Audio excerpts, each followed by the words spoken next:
So right before last class, this happened, and a number of people have been asking me what I think about this, and I want to. I'm going to actually not speak as a. I'm going to speak first off just personally, and then I'm going to speak as a sociologist, and from a larger perspective of this class. And what I want to say is, so this guy here, he's from Uzbekistan, and it's called Uzbek. Drove a truck into the bike path in New York City, killed 8 people and wounded fairly seriously a number of others. The irony, not the irony, I don't know what I have no idea, right? Listen, one of the messages in this class, just like up here, so I know that some of you have really strong religious beliefs, and I know that some of you are saying, for example, well, Sam, you can do that, you can say that, and you can bring people up there, but the truth is, we're not going to the same place. We're going to different places, and the bisexual atheist or the whoever, and the Muslim and the Jew and the Hindu, whatever, they're not going, or they're whoever, we're not going to the same place. That's okay. You can take that in. That's fine. So the data don't appear to show, the best we can possibly get in the data don't appear to indicate that to be true. So you just have to go out and wrestle with your own sense of what is right and wrong and what is true. In this case, so I just let me just speak as me. This is, I talk about empathy in here a lot. And I talk about empathy toward Muslims a lot because we are currently in a period in the United States when anti-Muslim sentiment is really, really strong. And so, therefore, I generally am always trying to get people, if everybody's swimming downstream, to swim upstream. Or if everybody's hating on something, like everybody's hating on Donald Trump, that I'm going to come and support Donald Trump. Or I'm going to come up with reasons why. And whatever it is, I'm going to try to temper it a little bit. So you hear me often talking about Muslims and Islam, and we've done a few classes, and we're going to do another one before the end of the semester. But this guy, like me trying to demonstrate empathy and understanding, is not demonstrating empathy toward this guy. There's not, once you engage in violence at any level, you're done. You can't, you're done. It's over. Like, you can't support that.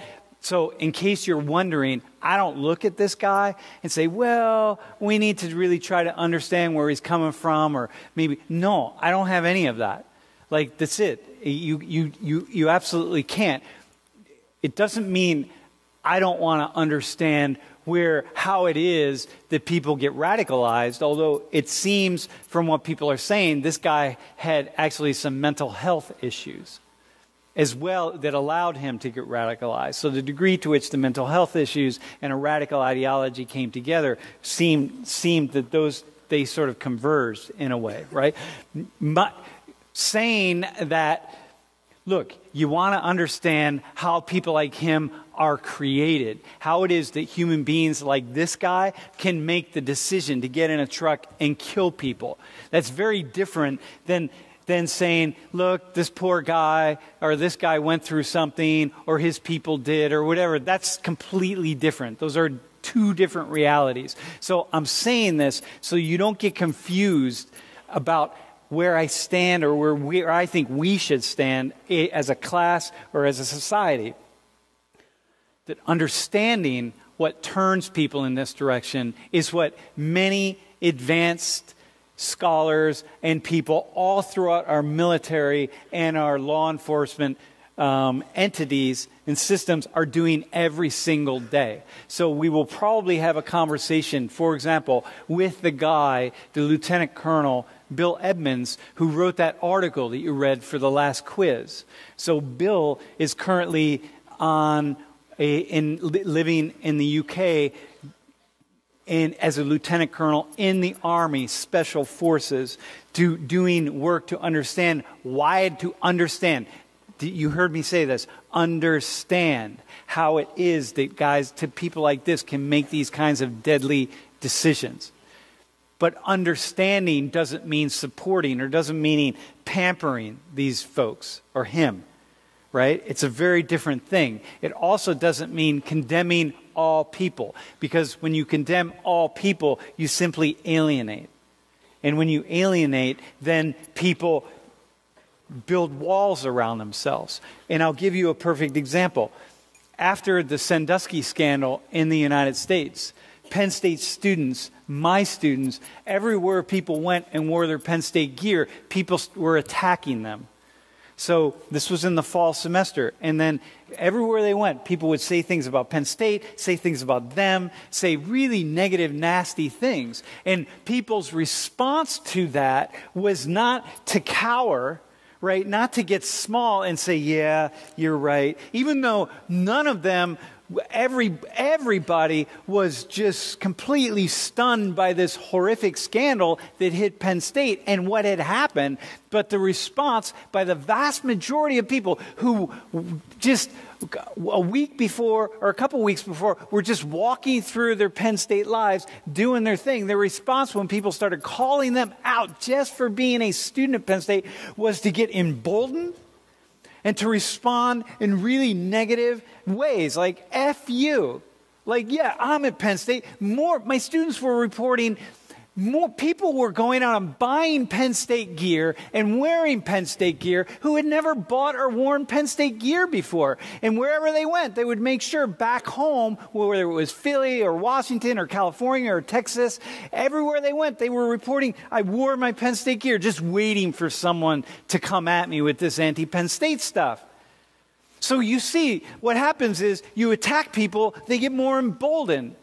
Even when maybe you think in the Sandusky thing, like, okay, well, or whatever. So here, what we are understanding, and people who are like my colleague in the Special Forces, who is at the peak of the military, he is at the top of the military system of understanding what it is that makes somebody like this and why they do it and how we can stop them. His main goal is to understand and not attack. And surely you do not attack all people of a particular population. So just like what happened at Penn State, you attack all people and all people start to get emboldened when in fact they don't even care. People didn't even care. I never had a Penn State sweatshirt in my life till people started attacking Penn State, and now I start wearing Penn State sweatshirts. So I don't really think anything about Islam or Christianity or whatever until people start attacking it, and then I come at them. You see what I mean? Right? You got that? And so this is what I'm talking about of understanding, but understanding is not like soft pedaling. I don't know what to do with this. He'll never see the light of day, obviously, and he'll probably get the death penalty. And like, okay, whatever. I don't think one thing or another about that.